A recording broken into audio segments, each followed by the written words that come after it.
Hey guys, welcome back. It's Mshindi here, and today we have come just to look about Chelsea's form in this season, coming from August up to now, and we want to check whether we're on the right track of progressing well and maybe clinching a European spot, Champions League, or even winning the league. Let's start with what I've drafted in my little book.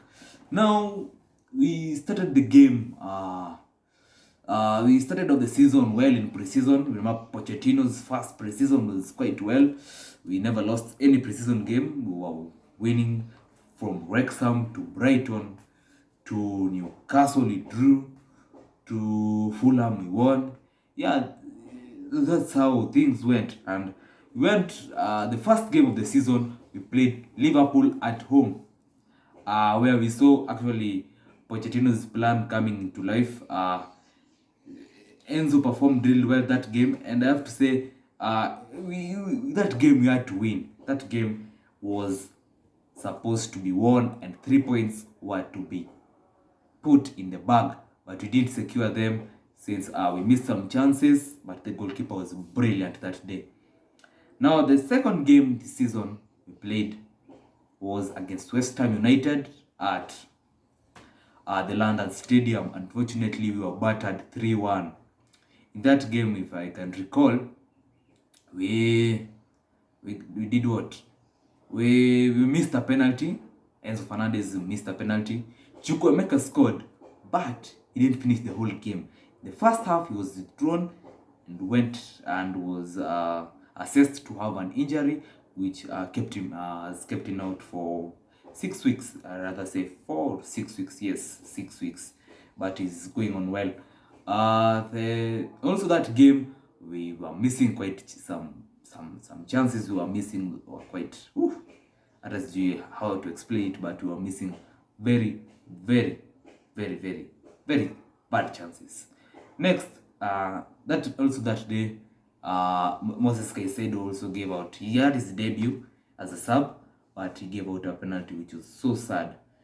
Next game, we bounced back to winning ways when Chelsea faced Luton Town at home, and we won 3-0. Now in that game, was really proud of the lineup we had. I think Caicedo and Enzo, no, that time Gallagher, because Enzo was playing as a 10. That time everything was coming into place. Although it's a promoted team, yeah, we played well. Gusto assisted that game. Jackson scored his first goal, and Sterling bagged a brace. Next, we had our EFL Cup, Carabao Cup. We faced AFC Wimbledon at home, where we won 2-1, courtesy of Madueke penalty goal. And Enzo Fernandez scored his first goal in Chelsea colours, and we progressed to the third round. The next game, we played Nottingham Forest at home, where unfortunately we were defeated 1-0, courtesy of Anthony Elanga goal, which was quite unfortunate because that game we missed chances again. Our XGs is said to be very high according comparing to other teams. Our XG is really high, but our conversion rate is really low. Our conversion rate is really low and worrying. And yeah, we lost that game just like that because Jackson missed a sitter right in front of the post. And from the first game, we got 1 point. Second, 1 point. That game week, 4 points. Game week 4, we were at 4 points. Next game, we faced Bournemouth away at the Vitality Stadium, where we drew 0-0. That game was quite tough. Again, our XG was high. But the conversion rate low.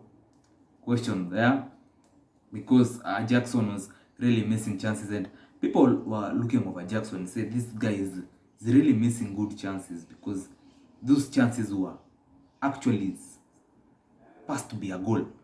Next game, Chelsea faced Aston Villa at home, Stamford Bridge, where we actually lost again 1-0. And if you see the games we are losing, it's only West Ham where we have lost with a margin of 2 goals. I actually commend this team for not losing with a high margin, which can cause our goal difference to go lower. But yeah, the goal difference is quite good. Aston Villa lost. I think we gave away a very cheap goal, and Colwill did defend quite good that part, and yeah, he was scored that goal. Next game after Aston Villa is when things took a turn. The best. Why? Pochettino was playing Enzo Fernandez as a 10. Chukwuemeka is injured. Nkunku is injured. So you have no 10. So he doesn't trust Gallagher. He's playing Enzo there. Enzo doesn't have any output in the 10 position because that's not his natural position and he's not a natural bagsman of goals.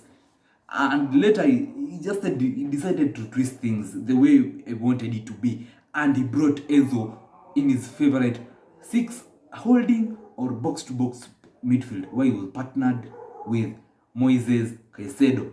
And from there on, he saw wonders, because in the next game, he didn't play in that game, but we saw Gochoku come and play the game.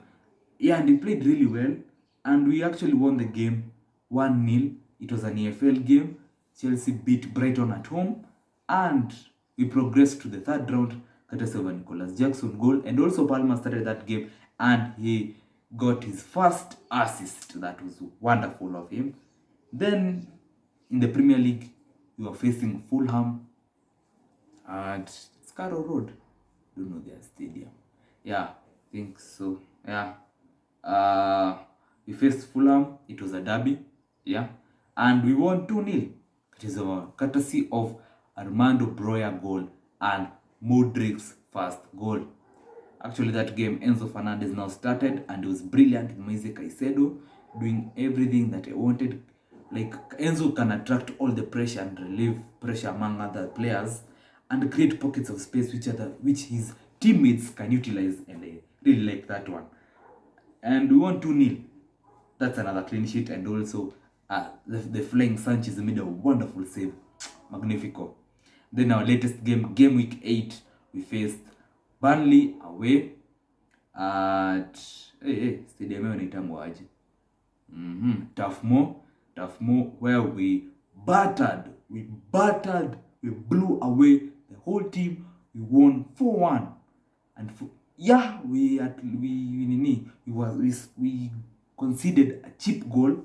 We gave away the ball. We were caught off guard by the counter, and yeah, that was a really good counter they made, and they scored a goal. This guy Odobert scored, and later we capitalized on some poor defending when Raheem Sterling did his magic shot.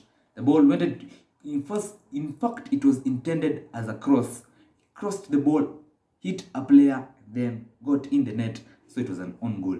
And then the second goal was scored by Cole Palmer from the spot from 6 yards, and he bagged his first Chelsea goal. Next goal, Raheem Sterling scored, where Conor Gallagher assisted, and he smashed the ball in the bottom corner with his left foot. Then the fourth goal was actually scored by Nicholas Jackson, assist from Cole Palmer, and he did some little bit of dribbling. Since he got that bandage, he's now turning to Benzema, prime Benzema. I call him Black Benz. Yeah, that's how everything was, and from there on we have 11 points. We're in 11th position. I can say what Poch is doing. Poch is cooking, and what I'm seeing here is wonderful. And we have a run of games which are very tough, and with this, with having won our last 3 games, it's actually really giving hope that we can win those games against those tough opponents. Yeah, that's what I have to say. And yeah, Poch is doing something good. I commend him. We haven't lost that many games, and yeah, I'm going to do. Remember, now in the preseason, in the international break. So some players are still at camp. Some players have gone to their respective countries to represent them. You have the Euro qualifiers, you have the AFCON qualifiers, you have also the World Cup qualifiers going on in South America. Yeah, Yeah, and that's what is going on in the football world right now. Thanks for hearing me. Like, share, subscribe, and we can grow the channel. And I'll tell you more as we discuss our next game, which will be against Arsenal. Tough one. Watch out. Thanks, guys. Up the Blues, up the Chelsea. Come on, Chelsea.